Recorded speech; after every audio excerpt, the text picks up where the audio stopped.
തറയിലെ driving test പരിശോധനാ കേന്ദ്രത്തിൽ പ്രതിഷേധമുണ്ട്. അവിടെ നിന്ന് ഡാൻ കുര്യനാണ് ചേരുന്നത്.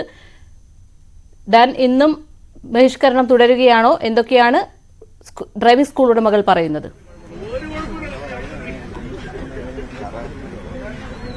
ഇന്നലത്തേതിന് സമാനമായ പ്രതിഷേധം തന്നെയാണ് എല്ലാ ഡ്രൈവിംഗ് ടെസ്റ്റ് കേന്ദ്രങ്ങൾക്ക് മുമ്പിലും, ഓട്ടോമാറ്റിക് ഡ്രൈവിംഗ് ടെസ്റ്റ് കേന്ദ്രങ്ങൾക്ക് മുമ്പിലും ഇന്നും ഉണ്ടായിക്കൊണ്ടിരിക്കുന്നത്. ഒരു തരത്തിലും ഈ പരിഷ്കാരങ്ങൾ അംഗീകരിക്കാനാവില്ല, മോട്ടോർ വാഹന വകുപ്പിന്റെ ഈ പുതിയ നിബന്ധനകൾ അംഗീകരിക്കാനാവില്ല എന്ന നിലപാടിൽ തന്നെയാണ് ഈ ഡ്രൈവിംഗ് സ്കൂൾ ഉടമകളുള്ളത്. അവർ ഇന്നലത്തെ എല്ലാ പ്രതിഷേധവും യൂണിയനുകളുടെ തന്നെ പിന്തുണയോടെ ഇന്നും തുടരുന്ന ഒരു സാഹചര്യമാണ് ഉള്ളത്.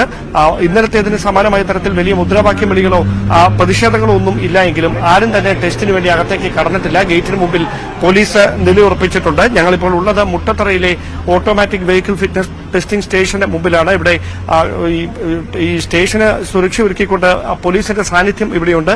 മറ്റ് പ്രതിഷേധങ്ങളൊന്നും ഉയർന്നിട്ടില്ല എങ്കിലും ഗേറ്റിന് മുകളിൽ മുഴുവൻ യൂണിയനുകളുടെ, തൊഴിലാളി യൂണിയനുകളുടെ കൊടികൾ സ്ഥാപിച്ചിരിക്കുകയാണ്. ഈ ഡ്രൈവിംഗ് ടെസ്റ്റ് കേന്ദ്രങ്ങൾക്ക് പിന്തുണയുമായിട്ടാണ് അത്തരത്തിൽ ഈ യൂണിയനുകൾ രംഗത്തെത്തുന്ന ഒരു സാഹചര്യം ഉണ്ടായത്. യൂണിയനുകൾ ഇന്നും അവർക്ക് പിന്തുണയുമായി ഈ ഡ്രൈവിംഗ് ടെസ്റ്റ് കേന്ദ്രങ്ങൾക്ക് അല്ലെങ്കിൽ അതിനു മുമ്പിൽ ഒരു തരത്തിലും പുതിയ സംവിധാനങ്ങളോടെ പരിഷ്കാരം നടപ്പിലാക്കാൻ അനുവദിക്കത്തില്ല എന്ന നിലപാടുമായി രംഗത്തെത്തുന്ന ഒരു പശ്ചാത്തലമുണ്ട്.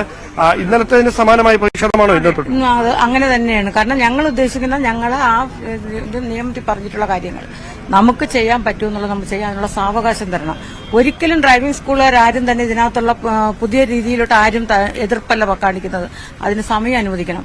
ഓരോന്നിനും അതിന്റെ സ്റ്റെപ്പായിട്ട് നമുക്ക് ചെയ്യാനായിട്ടുള്ള സമയം തരണം. അതിന് പകരം എല്ലാം കൂടെ ഒറ്റ ഇതായിട്ട് നമുക്ക് ചെയ്യണമെന്ന് പറഞ്ഞാൽ നമുക്ക് നടക്കാത്ത കാര്യമാണ്. അപ്പൊ അതിനെന്തായാലും ഇതിന്റെ പേരിൽ സ്ലോട്ടുകൾ കംപ്ലീറ്റ് അവർ പിൻവലിച്ചു. ആർക്കും സ്ലോട്ടുകൾ കൊടുക്കുന്നില്ല. എന്നിട്ട് പുതിയ സ്ലോട്ടുകളെടുത്ത് പുതിയ ആൾക്കാരെയാണ് അതിനകത്ത് കയറ്റുന്നത്. നമുക്കുള്ള സ്ലോട്ടുകൾ തരുന്നില്ല, ആർക്കും പഠിപ്പിക്കാൻ പറ്റുന്നില്ല, ഒരു കാര്യങ്ങളും ചെയ്യാൻ പറ്റാത്ത രീതിയിൽ അവർ മാക്സിമം അവർ കവർ ചെയ്തിട്ടിരിക്കുക. അപ്പൊ നമുക്കത് ബുദ്ധിമുട്ടാണ്. നമ്മളെ സംബന്ധിച്ച് ഇപ്പൊ പെട്ടെന്ന് അവർ പറയുന്ന രീതിയിൽ കോടികൾ ചെലവാക്കിയുള്ള ഓരോ പരിഷ്കാരവും നമുക്ക് ചെയ്യാൻ പറ്റത്തില്ല. അതിനുള്ള സംവിധാനം നമ്മളിൽ ഇല്ല. ഇപ്പൊ ഇന്നലെ തന്നെ ഓരോ ചാനൽ ചർച്ചയിലൊക്കെ പറയുന്നത് കേട്ട് ഡ്രൈവിംഗ് സ്കൂളുകാർക്ക് എന്തുകൊണ്ട് ഇത്രയും രൂപ മുടക്കി ഡ്രൈവിംഗ് ടെസ്റ്റ് ഗ്രൗണ്ടുകൾ രൂപീകരിച്ചുകൂടാ, അവർക്ക് പുതിയ വാഹനങ്ങൾ ഇറക്കിക്കൂടാ, അവർക്ക് പുതിയ രീതി അനുസരിച്ച് വണ്ടി പഠിപ്പിച്ചുകൂടാ എന്നൊക്കെ ഇന്നലെ ചാനൽ ചർച്ചയിലൊക്കെ ഇന്നലെ ഒത്തിരി പേര് പറയുന്നത് കേട്ടു. അതെങ്ങനെയാണ് ബാധിക്കുന്നത്? ഇന്നലെ ഏഷ്യാനെറ്റിലെ അവതാരകം പറയുന്ന കേട്ടു 14,000 രൂപ ഫീസ് വാങ്ങുന്ന നിങ്ങൾക്ക് എന്തുകൊണ്ട് അവർക്ക് 1,455 രൂപ ലേണേഴ്സ് ഫീസ് അടച്ചാൽ ബാക്കി പൈസ സ്കൂളുകാരനാണ് യൂസ് ചെയ്യുന്നത്. അവർക്ക് എന്തുകൊണ്ട് പുതിയ ഗ്രൗണ്ടുകൾ രൂപീകരിച്ചുകൂടാ, പുതിയ ടെസ്റ്റ് രീതിയിൽ വന്നുകൂടാ, പുതിയ വാഹനങ്ങൾ ഇറക്കിക്കൂടാന്ന്? അവർക്ക് ഈ 14,000 രൂപ വാങ്ങുന്നവര് 1,455 രൂപ ലേണിംഗ് ഫീസ് അടച്ചാൽ ബാക്കി പൈസ അവരെ വീട്ടിലാണ് കൊണ്ടുവയ്ക്കുന്നത്. ഈ വരുന്നവർക്ക് അവര് ടെസ്റ്റിന് കയറുന്ന ആ സമയം വരെയുള്ള ക്ലാസ്സുകൾ നമ്മൾ അവർക്ക് കൊടുക്കണം. അവർക്കുള്ള ബാക്കിയുള്ള എല്ലാ കാര്യങ്ങളും നമ്മൾ ചെയ്ത് തന്നെയാണ് അവിടെ കൊണ്ടുപോകേണ്ടത്. അപ്പൊ ആ കിട്ടുന്ന ക്യാഷ് അവിടെ തന്നെയാണ് നമ്മൾ ചെലവാക്കുന്നത്. അതിൽ നിന്ന് നമുക്ക് എന്തെങ്കിലും ഒരു തുച്ഛമായ വരുമാനമേ നമുക്ക് അതിനകത്ത് ബാലൻസ് വരുള്ളൂ. പക്ഷെ ഇന്നലെ അയാള് പറഞ്ഞ സംഭവം എന്ന് പറഞ്ഞു കഴിഞ്ഞാൽ ഇത്രയും ഫീസ് വാങ്ങുമ്പോൾ നിങ്ങളെ ഈ സാവകാശം എന്ന് പറയുമ്പോൾ എത്ര നാളത്തെ സാവകാശമാണ് ആവശ്യമായിട്ടുള്ളത് എന്നാണ്? സാവകാശം എന്ന് പറയുമ്പോൾ നമുക്കിപ്പോ ഒരുപാട് കാലത്തെ സാവകാശം നമ്മൾ പറയുന്നില്ല. പക്ഷേ ഡ്രൈവിംഗ് സ്കൂളുകാർക്ക് ഒരു ലോൺ തരാനായിട്ട് ഏതെങ്കിലും ഒരു ഗവൺമെന്റ് മുന്നോട്ട് വരണം. അതിനാരും തയ്യാറല്ല. എല്ലാവർക്കും നമ്മളെടുക്കുന്ന ലോണുകൾ മൊത്തവും മാർവാടികളാണ്. മാർവാടികൾ എന്ന് പറയുമ്പോൾ സാധാരണ രീതിയിൽ നമ്മൾ 1 രൂപ പലിശ കൊടുക്കേണ്ടടുത്ത് 5 രൂപ പലിശ നമ്മൾ കൊടുത്താണ് ഓരോ പഴയ വാഹനങ്ങൾ പോലും നമ്മൾ ഇറക്കുന്നത്. നമുക്ക് ഒരു ബാങ്കുകാരും നമുക്കൊരു ലോൺ തരുന്നില്ല. പിന്നെ ഇവരെല്ലാം കൂടെ നമ്മൾ എല്ലാ കാര്യങ്ങളും പരിഷ്കരിച്ചുള്ള രീതിയിൽ ചെയ്യണമെന്ന് പറഞ്ഞാൽ ഡ്രൈവിംഗ് സ്കൂളുകാർക്ക് അതിനുള്ള ഇൻകവും കൂടെ ഉണ്ടാക്കണം. അതിന്റെ ഒരു സോഴ്സ് നമുക്ക് ഉണ്ടാകണം. സർക്കാർ മാക്സിമം ഞാൻ ഒരു കാര്യം കേൾക്കട്ടെ, നമ്മൾ ഇന്ന് കുട്ടികളെ പഠിപ്പിച്ചിറക്കുന്നു. ഇപ്പൊ SLC വരെ അല്ലെങ്കിൽ +2 ഡിഗ്രി ഏതായിരുന്നാലും കുട്ടികളെ നമ്മൾ പഠിപ്പിച്ചിറക്കുന്നുണ്ട്. ആ കുട്ടികൾക്ക് എക്സാം എഴുതാനായിട്ടൊരു പോയിന്റ് ആരാ കൊടുക്കേണ്ടത്? സർക്കാരാണ് കൊടുക്കേണ്ടത്, അല്ലേ? നമ്മൾ ബാക്കിയുള്ള എല്ലാ സൊല്യൂഷൻസും അവർക്ക് കൊടുക്കുന്നുണ്ട്. അപ്പൊ അവർക്ക് ടെസ്റ്റ് അറ്റൻഡ് ചെയ്യാനായിട്ടുള്ള ഗ്രൗണ്ട് ആ സർക്കാർ തന്നെ കൊടുക്കണം. ആ നിലപാട് വ്യക്തമാക്കിക്കൊണ്ടാണ് ഈ ഡ്രൈവിംഗ് സ്കൂൾ ഉടമകൾ രംഗത്തെത്തുന്നത്. എന്തായാലും തൊഴിലാളി യൂണിയനുകളുടെ പ്രതിനിധിയായ അനു ബാറ്റിക്കൽ കൂടി നമ്മോടൊപ്പം ചേരുന്നു.